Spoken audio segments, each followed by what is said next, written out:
Hello all, this is Dr. Dheeraj Masapu, and so this is a podcast kind of a video, and here what I would like to tell you is many of you are commenting in the comment section asking me which college is better.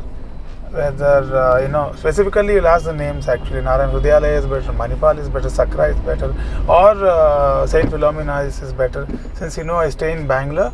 Or some people ask me Central Institutes which is better. I know I can understand your anxiety related to the joining of the hospital. So today I would like to tell you how important is college selection. Okay, this is very important video or audio that you have to listen, because today I'm going to tell you a story between two students of what happened in their life. Of one who has done his post-graduation in a branded premier hospital like AIIMS and PGH Chandigarh, and the other who has done DNB or MD in a small private medical college which doesn't have the brand value. So if you ask me whether brand value is important or not, my answer is brand value is important. Okay, so when you join a hospital, when you join apply for a Middle Eastern country for a job, or you apply for any other government job, when you go for an interview, you'll stand out of the other people because the brand value matters. Okay, and is that the only thing that is required? Answer is no. So how much percentage in a scale of 0 to 100, if you ask me how much does this brand value add to your anesthesia career, my answer is only 10 to 15%, and 85% will be largely based on three different aspects that you need to develop. Okay, three different aspects. Number one is the hard skills. Hard skills are the procedural skills. You should be perfect with your procedures. Whatever skills that you do, the spinals, epidurals, fiber optics, difficult airway management, regional blocks, and whatever is concerned to your field or to your hospital, you should be well versed.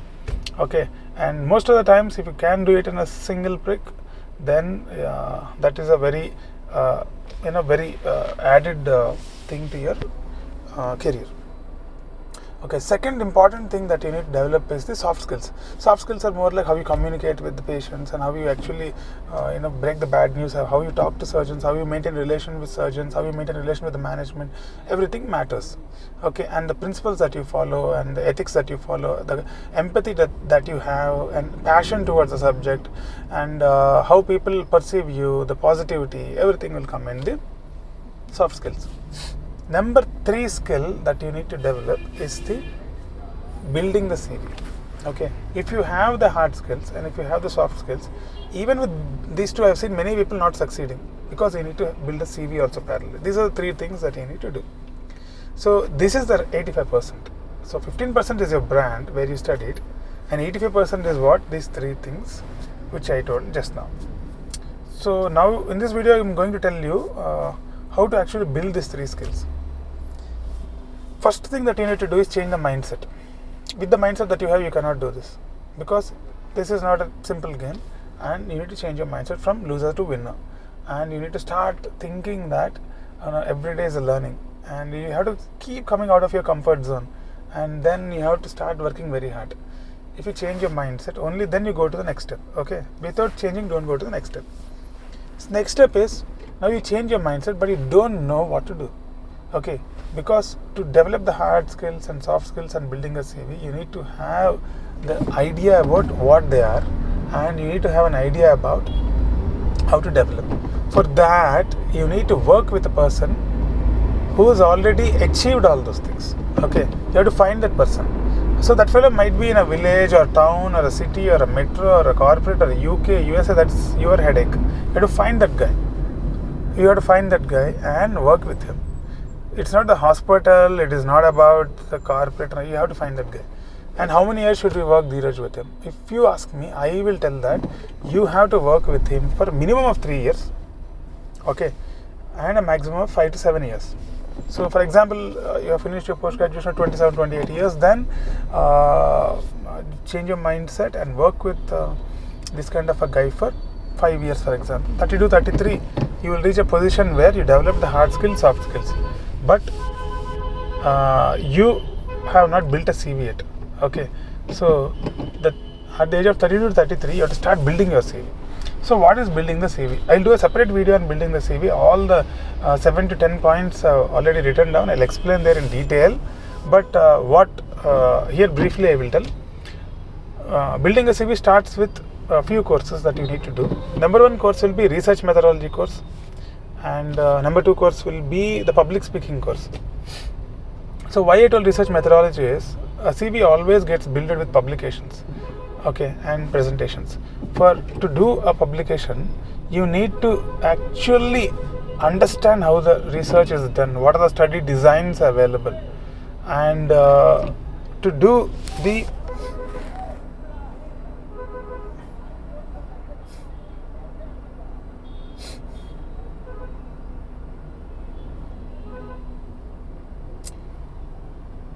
So research methodology is a very important thing, and at the same time you should also develop public speaking. Public speaking is not, you all talk English, but it is not about only talking in English. You have to engage the audience. That is called as public speaking. That you need to do a small course and understand how the public speaking is done. Once you do these 2 things, then you need to start developing the CV. The step 1 that you need to do is, all of you have a thesis during your MD or DNB time. First take it out, convert that to a publication. You might think that, hey, it is not a very good thesis and it has been done already, but try for the sake of not publishing, try for the sake of understanding how the publication is done. Take this out, because it already has an ethical committee approval and a CTRA registration. So you just need to understand how to publish. You have to understand what a manuscript is. You have to understand what other instructions are in a journal. You have to understand how to choose a journal. You have to understand how to actually, make the images section. You have to understand how to upload it. For that sake, you need to do. But the beginner's luck or something is there. Whatever initially you try will work out. So you might get that publication also. So that is one thing you can try. And once you understand how to do, then that has come into your comfort zone. Then keep repeating the same. Keep repeating. Start making methodologies and keep working. You have to work very hard and publish. Make original articles in good journals. Okay. So how to generate the hypothesis and how to generate the ideas is largely based on your reading the journals and solving the problems. Okay. This we will do a separate video, and that's about research. The second thing that you need to develop is, as I told you, after doing a public speaking course, you have to attend conferences and first target the local CMEs which happen in your place. So you have to mail people requesting them to invite you for a talk, and then present with small cases that you are doing in your hospital. And then by presenting the cases, 2 things which can happen. One is that people know that you're doing that work. Second thing is that when you have an idea, when you present there, you get comments or opinions of seniors sitting there. So for example, you developed the hypothesis of propofol versus something in motor evoked potential monitoring. Then the audience might react saying that it's already been done, or it's no point in doing, or it is worth doing. Based on their inputs, you'll know whether to continue that and put in efforts in that or not. So second aspect is public speaking. So like that you start building your CV, you develop your contacts, and then you keep building your publications and presentation. Third thing that you need to do is you have to go to other places. You have to go to other countries or other places in your country to observe for 1 to 2 weeks. No, I cannot do that because I am a busy freelancer. I cannot do that because my hospital only 3 anesthetists are there. I can't go with it. See, if you have to grow, there will be discomfort either for you or your colleagues. You have to bear that. They have to bear that. Okay. If a place is not able to allow you for observership, then there is no point in staying in that place. You have to choose a place where you can build your CV. So you have to either leave that place or create discomfort for them, and after that try to compensate them. That is your choice. So try understanding that if a place cannot send you for anything, just leave that place and try to go to some other place. Okay. So that is about the observerships.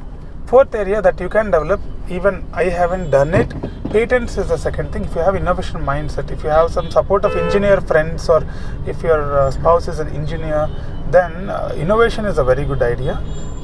How to innovate is try understanding where the problem is in your organization or department. Try solving them with small gadgets, and you might make a gadget. Okay, like how people invented video laryngoscopes and other areas, many anesthetists have done that. So like video laryngoscope is not a new thing, but they're making it at a cheaper price. So that's an innovation. So like that, you start doing something, don't repeat the same video laryngoscope idea, but start thinking about something different. Okay, so that is another area. Like that, you start building your CV with publications, presentations, workshops, and observerships and patents. Once you have this kind of work CV, now you have all the three skills which I told: hard skills, soft skills, and CV strong. Now this is 85%. If a Central Institute guy who hasn't done this 85% applies to a Middle Eastern country, he will be easily beaten down by a normal college guy who has actually done all these things and has put his, he's worked his, ass off, and he has actually done all the work, and he has built a CV and all the skills. He is a package. He is a kind of a complete package that the organization wants. So he can project the organization, and he can talk to patients, and then he can conduct research. So he has all the skills that the organization requires. Hope you understand. Along with that, if you also have leadership skills and if you can manage people, then you will be taken as the head of any big organization. So these are the things that you need to focus on, and not the college. Even if you join the best college, after that, if you don't do you're not doing what I told you till now, then nowhere you're going to reach. Okay, you're going to be in the same life. So I hope you guys understood what I'm trying to talk. What I'm trying to talk is, it's not about a premier institute or a gold medal that you need to achieve. What you need to build is a CV and all the hard and soft skills, and that will get you into success.